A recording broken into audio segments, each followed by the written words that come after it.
पुनः हम प्रश्न लेते हैं, मुख्य मान ज्ञात कीजिए।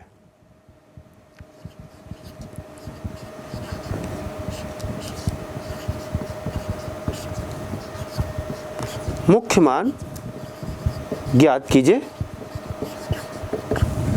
जैसे कि हम एक क्वेश्चन लेते हैं, tan inverse of sine of -π/2। ठीक बच्चों, इसका मुख्य मान निकालना है। जैसे ही मुख्य मान पूछा गया तो आपको समझ जाना है उस फंक्शन का रेंज को ध्यान पे रखना है। तो चलिए इसको हल करते हैं। मान लेते हैं कि tan inverse of sine of -π/2 is equal to y। ठीक है बच्चों, मान लो ये क्या देता है, y देता है। अब पहले ही बताया जा चुका है कि हमको y का मान tan इनवर्स फंक्शन के रेंज के अंतर्गत आना चाहिए। तो उसके रेंज को यानी परिसर को आपको ध्यान रखना है बच्चों। तो सबसे पहले हम इसको सॉल्व करते हैं। ये जो अंदर दिख रहा है साइन ऑफ -π/2, तो आपको ध्यान रखना है कि इसको सॉल्व करने के लिए क्या होता है बच्चों, sine of -x is equal to minus of sine x, इसको याद रखना है। तो इसको सरल करते हैं हम लोग। तो tan इनवर्स ऑफ ये हो गया आपका क्या, minus sine of π/2 is equal to y, ये ध्यान रखना है। अब tan इनवर्स ऑफ साइन π/2 यानी साइन 90 कितना होता है बच्चों, -1।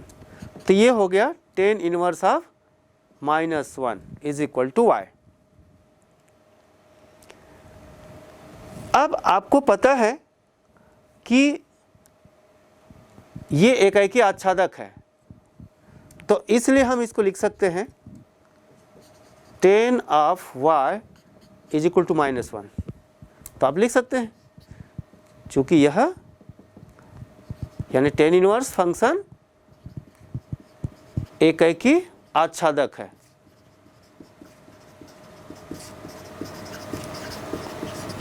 तो आप साइड में आप लिख सकते हैं इसको दर्शाने के लिए। तो tan inverse of -1 is equal to y, then tan y is equal to -1। अब हमको देखना है कि -1 कितने का tan है, ये देखना है। तो इससे पहले आप इसको लिख सकते हैं tan of y is equal to क्या, 1 जो होता है tan π/4 का मान होता है। ठीक है बच्चों, अब हमको लेना है क्या, इस माइनस को आपको हटाना है। ठीक है, कैसे हटाएंगे, तो इसको ध्यान पर रखते हुए हटाएंगे। इसके लिए आप परिसर को याद रखें। तो यहाँ पर हम इनके परिसर को याद रखते हैं। चूँकि tan इनवर्स फंक्शन जो होता है, ये tan इनवर्स फंक्शन जो होता है, चूँकि y निकालना है ना, tan इनवर्स ऑफ -1 मतलब y, तो y निकालना है तो आपको इसका मान देखना पड़ेगा। तो ये आपको tan इनवर्स फंक्शन का रेंज को जानना है।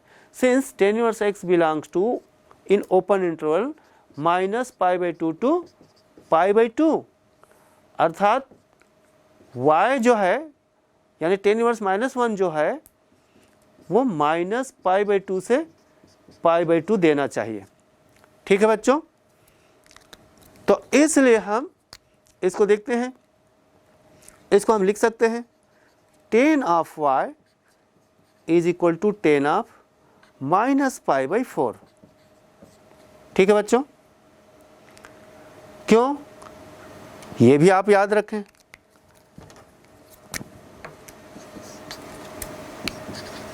tan of -x is equal to minus of tan x, ये ध्यान रखें।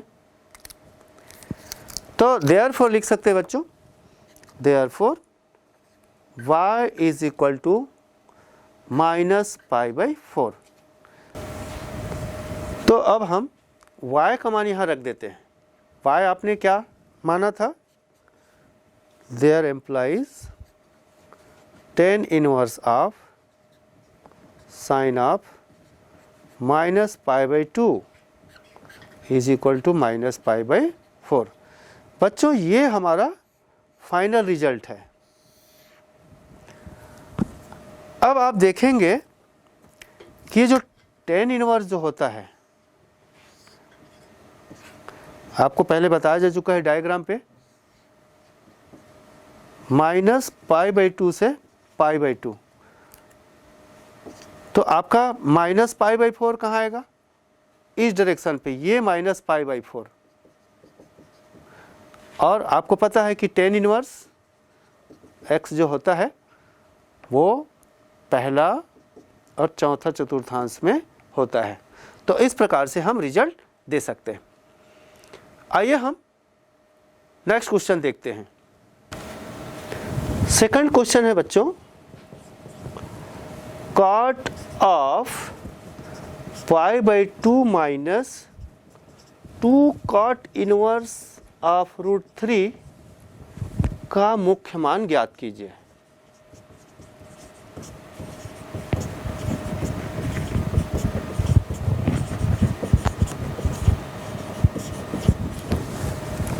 तो चलिए इसके लिए हमें उचित प्रतिस्थापन करना पड़ेगा।